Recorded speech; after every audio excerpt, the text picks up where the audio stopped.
Hai Bapak Ibu, pada kesempatan kali ini saya kepengen menunjukkan salah satu pembuktian, ya salah satu Bapak Ibu, pembuktian bahwa setiap hari waktu makan ternyata ada logam-logam yang ikut larut masuk ke makanan kita dan ikut termakan ke tubuh kita.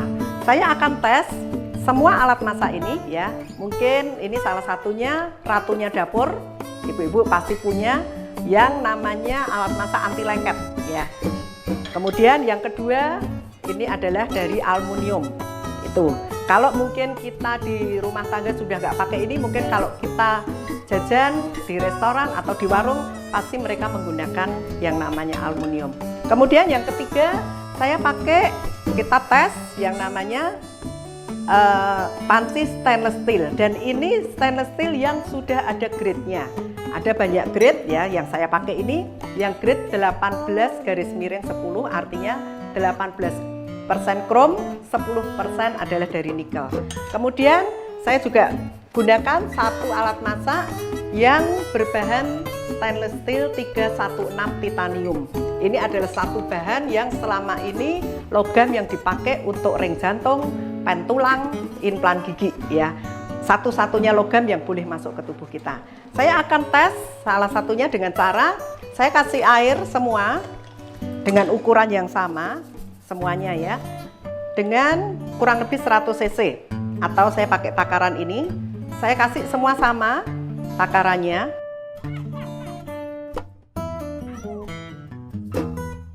Kalau Bapak Ibu mau tes ini sendiri di rumah, jangan lupa semua diusahakan dengan waktu yang sama, ukuran yang sama, supaya tesnya lebih netral. Nah, kemudian saya akan berikan satu takar yang namanya baking soda.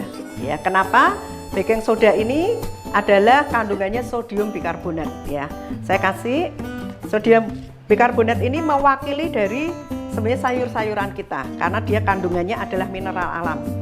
Nah, kita tes di sini semuanya dengan ukuran yang sama, kemudian kita panaskan bersama-sama. Nah, ini kita tes sama-sama Bapak Ibu ya, selama kurang lebih 4-5 menit. Nanti Bapak Ibu akan merasakan ternyata air dan baking soda tadi akan ada rasa yang berbeda dari setiap alat masak tadi. Nah, perbedaannya itu tadi akan menunjukkan, sebetulnya menunjukkan bahwa ada logam yang larut. Nah, setelah tadi kita melakukan proses ini kurang lebih 4-5 menit, Bapak Ibu bisa coba cicipin ya. Saya mau coba air yang dimasak dengan sodium bikarbonat tadi ya, baking soda. Kita cicipin aja airnya yang dimasak, cicipin ya. Nanti Bapak Ibu bisa rasakan ya, tahan dulu untuk ditahan rasa ini. Kemudian yang kedua, air itu tadi adalah air yang dimasak di panci yang berbahan 316 titanium ya. Kemudian yang kedua ini yang dimasak di stainless steel 18/10 ya. Gimana rasanya? Nah, nanti Bapak Ibu akan rasakan ada rasa yang berbeda antara air yang dimasak di panci 316 titanium dan yang stainless. Kemudian yang ketiga juga bisa dicicipin dari yang aluminium. Nah, ini akan ada rasa yang berbeda lagi. Mungkin rasanya 1, 2, 3 ini akan membedakan. Dan yang keempat ini yang anti lengket juga bisa dirasakan. Nah, dari rasa yang Bapak Ibu rasakan nanti itu sebetulnya, karena kita tahu tadi ya, sebetulnya kita masaknya dengan bahan yang sama, dengan sodium bikarbonat, baking soda, dan hanya dengan air. Tapi ternyata waktu kita masak rasanya akan keluar yang berbeda. Itu menunjukkan apa? Menunjukkan bahwa sebetulnya ada logam yang larut ya. Waktu bereaksi dengan sodium bikarbonat, logamnya tadi larut. Jadi bukan sekedar mempengaruhi rasa, tapi kita tahu bahwa ada logam yang larut. Dan ini yang mungkin kita sebagai ibu-ibu waktu masak kita tidak pernah memikirkan hal ini. Kita mungkin taunya alat masaknya oke, bagus ya, kita pilih, terutama mungkin yang selama ini taunya anti lengket, suka karena anti lengket, kalau masak nggak lengket gitu. Tapi jangan lupa Bapak Ibu bisa pelajari juga apa bahayanya dari logam yang ada lapisannya anti lengket ya. Jadi sebetulnya ini ada lapisan yang namanya PFOA. PFOA ini sangat berbahaya. Waktu kita masak, dia akan mengeluarkan racun yang namanya C8 ya. Kemudian aluminium ini juga kalau kita masak dia akan mengeluarkan racun yang namanya aluminium hidroksida ya. Kemudian yang stainless mungkin selama ini kita anggap salah satu alat yang paling aman. Oke, itu memang 30 tahun yang lalu ini termasuk alat masak yang paling aman ya.